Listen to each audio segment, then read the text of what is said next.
திருமாவளவன் இன்னும் கால் தூசி ஆவாரா அண்ணாமலை? திருமாவளவன் ஆள் கிடையாது.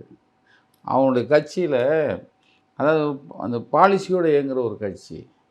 இப்படியா தறிக்கட்டத்தனமாக ஒருத்தன் பஸ்ஸில் 4 பேர் விழுகிறாங்க, தடயமே கண்டுபிடிக்க முடியல. ரொம்ப நமக்கே இந்த இந்த வேற என்ன போலீஸ் செட்டப் மேலே எனக்கு ரொம்ப வருத்தங்க. என்னங்க ஒருத்தன் ஆடு மாடு அடித்து போட்ட மாதிரி ஒருத்தன் பஸ்ஸில் அடித்து போட்டு போகிறான், அதை இன்ன வரைக்கும் தேட முடியலங்க. ஒரு ஹைகோர்ட்டும் டைரக்ஷன் கொடுத்துருச்சு, பஸ்ஸை ஏன்டா விட்டுருக்கீங்கிறாங்க.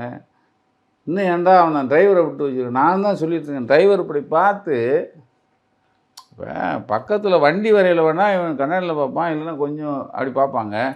அடிபட்டு கிடக்கா அவனை பார்த்துட்டு ஒரு டிரைவர் ஓட்டிகிட்டு போகிறான், அவனையும் நம்ம இன்னும் விட்டு வச்சுருக்கோம். இப்படி ஒரு கட்சிக்கு தலைவன் இந்த மாதிரி ஒரு கட்சியை சத்தியமாக திருமாவும் சரி, இப்போ நமக்கு தெரிஞ்ச கட்சிக்காரங்க எக்ஸப்ட்டு இந்த டிவிக்கிறவங்களை தவிர சீமானே இப்படி நடத்த மாட்டாருன்னு வச்சுங்க. ஏங்க எல்லாத்தையும் ஒரு ஒழுங்கு வச்சுருக்காங்க.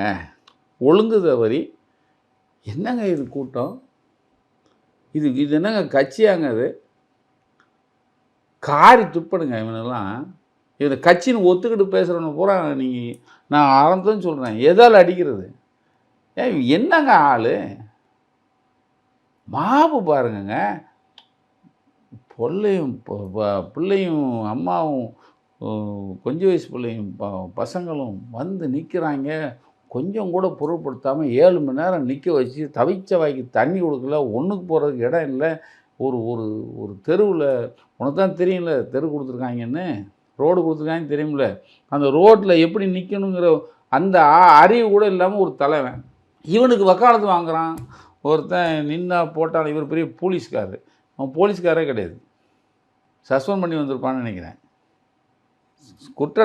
சம்பவம் நடந்தது இல்லைங்க, இன்றைக்கோட 9 நாள் ஆச்சு. நீங்கள் நாளைக்கு ஒளிபரப்புனா 10வது நாள். 10 நாளும் ஒருத்தன் சமஞ்ச பிள்ளை வீட்டுக்குள்ளே இந்த குறிச்சிக்குள்ளே உட்காந்துருக்குங்களா, அது மாதிரி ஒருத்தன் உட்காந்துருக்கான் வீட்டுக்குள்ளே. அவன் வாயை திறக்கல, எல்லோரும் வாயை திறக்கிறான் அவனுக்காக.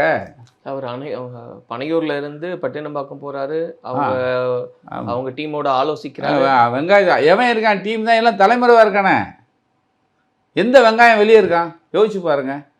புஷி அவன் ஏதோ கடல் கடியில் இருக்கானுங்கிறான், அவன் தலைமறைவா. ஏன்னா இதுதான் ரிஜெக்ட் ஆகிப்போச்சுல பெயிலு. இன்னொருத்தன் யார், ஆதவ அர்ஜுனான்னு ஒருத்தன் வளர்ந்து கட்டன் ஒருத்தர் இருக்கான்ல, அவன் டெல்லியில் தலைமறைவுங்கிறான். ஏதோ இப்போ வக்கீல் கூட பேசிகிட்டு இருக்காங்கிறாங்க. விட்டு வைக்கிறாங்களே இவங்களும் சொல்லணுங்க. வேறு எவன் கூடங்க பேசிகிட்டு இருப்பான் அந்த ஆள்? ஏன் ஆளே இல்லை. 9 நாளாக ஒரு தலைவன் 41 பேர் இருந்தால் கமல்ஹாசன் கூட போயிட்டாருங்க. இன்றைக்கி செத்தவன் வீடு எவ்வளோ பெரிய பாதிப்பு உள்ளாச்சுங்கிறத எல்லாம் தமிழ்நாடே உணர்ந்துருக்குங்க. இந்த தருதலை மாத்திரம் உணரலைங்க. 41 சாவு.